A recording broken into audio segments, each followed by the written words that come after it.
We've had a couple of, I guess, middling upgrade cycles. Why do you think that the AI technology incorporated here, we heard about it about a month ago, Sure. Is actually going to move the needle? Sure. So if we look back in time, there has been no other time in history that Apple's installed base has been as large, that replacement cycles have been as long, and where Apple has forced you to upgrade your phone to get such a new and kind of pervasive technology at the same time. So you put all three of those together and you say there's a clear catalyst and only 8% of iPhones and iPads can actually run Apple Intelligence today. It's clear that Apple will try to add more utility value to your phone in introducing Apple Intelligence. Almost certainly the product will just get better over time. And ultimately, there's over 1 billion devices that need to be refreshed to get to get this technology. That's what we think, at its simplest form, drives the upgrade cycle. So it's not necessary, I guess, by the way you put it out there, that today a preponderance of people feel it's immediately necessary to have this technology, but that it will build in that direction. So that's why it seems like you're fixing the price target, the valuation on fiscal 2026 Correct. numbers. Yep, and that's exactly right. So if we think about it, Apple Intelligence will launch sometime later this fall. It's only available in US English. About 30% of the iPhone installed base is in North America. And so there is a cohort that can upgrade this fall that can get Apple Intelligence, but ultimately 70% of the world doesn't have access to it. In countries like China, you'll need a local cloud partner, right? So there's still language broadening that needs to happen, third-party API integration that needs to happen. We think that can progress over the course of the year, such that in fiscal 25, we have Apple doing 235 million shipments, very slightly above consensus, but in fiscal year 26, that becomes the big year, 262 million shipments. I'd also add that we think with the iPhone 17, which would drive fiscal 26 numbers, we think you get a bit of a form factor change. We think you get a slim model. We think that actually becomes an incremental reason to upgrade as well. Does this change the mix in terms of services versus hardware and you know, all the multiple implications for that? Because, you know, even with this fairly aggressive above consensus idea of what revenue and earnings can be in fiscal 26, you have to 30 times multiple on top of that for your price target. Sure. So there's two ways that I would describe it. First is product revenue is going to grow faster than we've had it growing over the last 2 years. That is clear, right? Double-digit growth versus relatively benign growth. So at the end of the day, the mix shift to services won't be as strong as it's been over the last 2 years, but we still have services outgrowing product, and therefore you still do get this positive mix shift, such that by 2026, 40% of gross profit dollars from Apple come from the services business. It's about 36% today.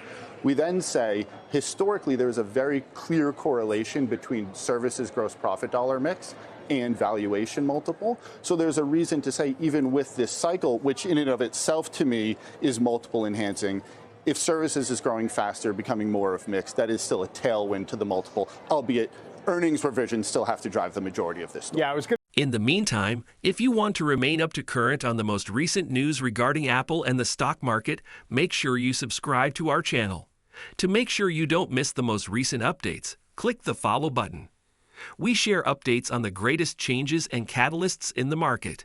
At $3.5 trillion, Apple has the largest market capitalization of any company in the world as of this writing. It is now regarded as a global symbol of technology and culture. Outstanding returns are the reason for such enormous valuation. Shares have increased 357% since July 2019.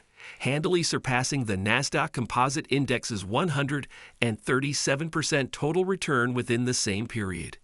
It's obvious that this top Magnificent 7 stock has performed extremely well in the past. But in 5 years, where will Apple be? Apple is renowned for selling well-liked hardware goods. The financial performance of the company is still mostly driven by these. 78% of Apple's revenue in the fiscal year 2023 came from gadgets, with the iPhone accounting for the great majority of this revenue. Apple Watch, AirPods, iPads, MacBooks, and other products are among its offerings. In 5 years, the majority of investors still believe that Apple will make the most of its money from hardware, mostly from the iPhone.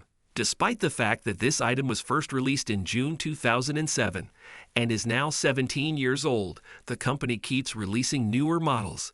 The issue, though, is that when advancements become less and less revolutionary, individuals probably don't feel the need to upgrade as frequently as they formerly did. The previous fiscal year's revenue, $383.3 billion, down 2.8% from the previous fiscal year of 2022.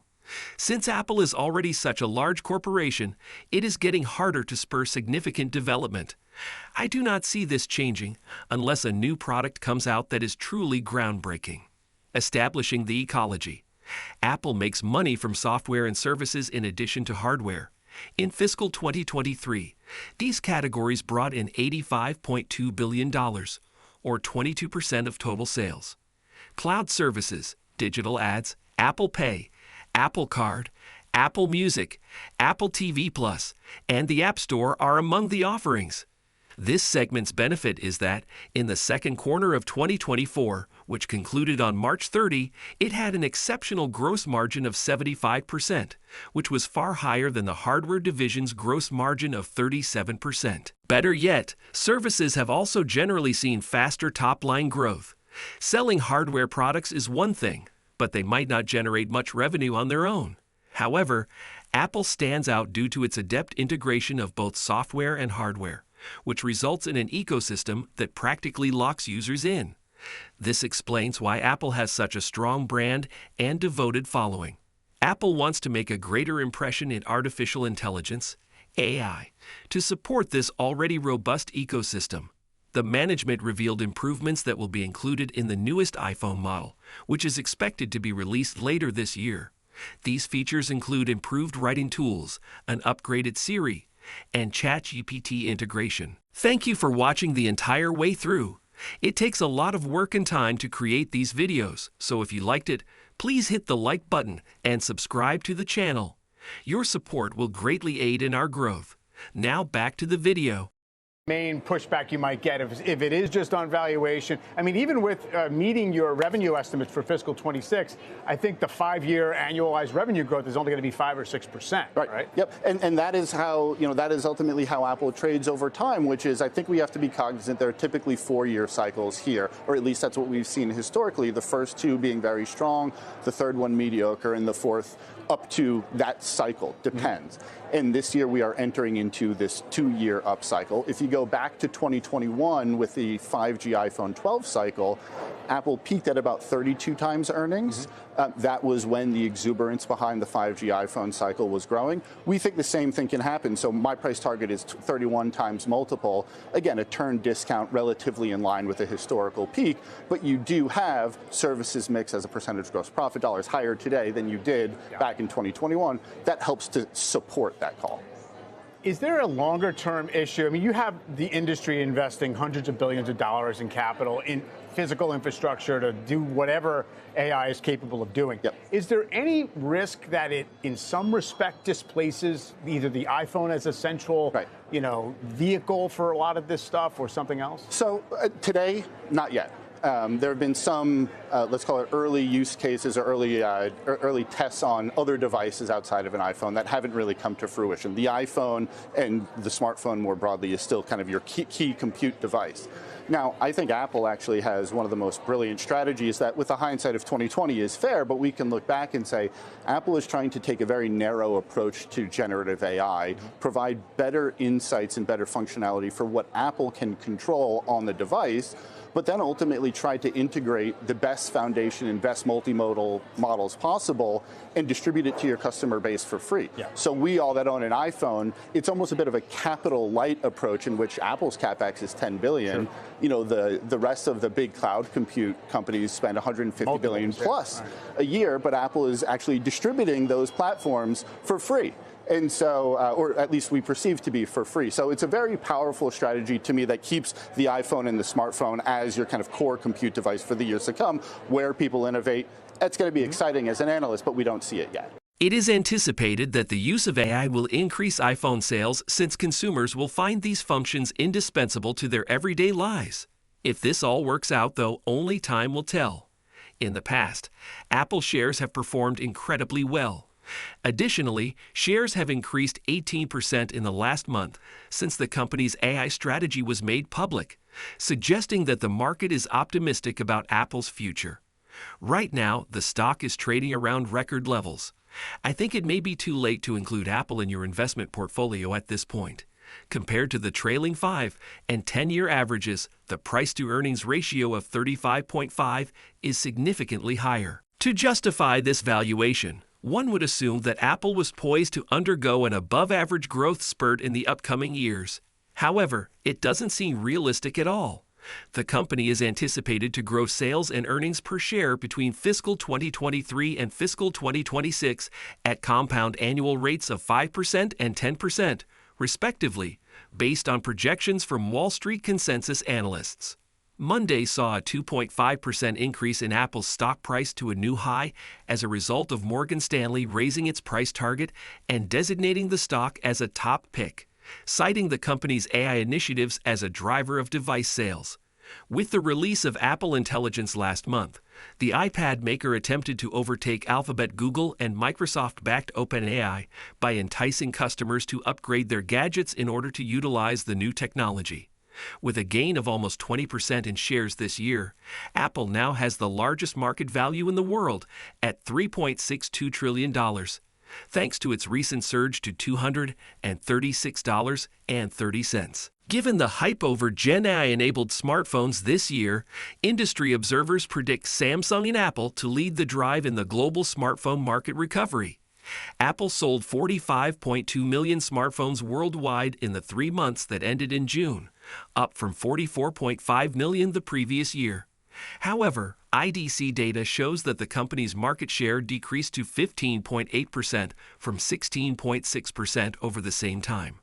Global smartphone shipments rose by more than 6.5% in the second quarter, led by Apple and Samsung Electronics, according to a Reuters story published on Monday that included preliminary IDC statistics. Notwithstanding the encouraging signs, Reuters notes that demand is still challenging in several regions and that a full recovery is yet a ways off. According to their study of Apple's upgradable iPhone base, upgrade rates, growth in new users, and model mix, the company should be able to sell about 500 million iPhones in the next 2 years, or 235 million in FY 2025 and 262 million in FY 26. Loop Capital has upgraded Apple from hold to buy, increasing its price target for the maker of the iPhone from $170 to $300 per share amid its AI possibilities. Josh Lipton and Julie Hyman of Market Domination analyzed the Loop Capital and Morgan Stanley analyst notes, pointing out the company's Apple Intelligence projects and its consumer position in India. Because of Apple's growth potential and AI ambitions, Wall Street experts are becoming more and more bullish on the tech titan, which is contributing to the stock's upward trend. The price objective that Bank of America set for Apple shares has been increased from $230 to $256. Wamsi Mohan, an IT hardware analyst at Bank of America, joins Catalysts to talk about these changes. In order to access new Apple Intelligence features, Mohan discloses that a recent BofA study showed a notable increase in the number of people eager to update their iPhones in 2024.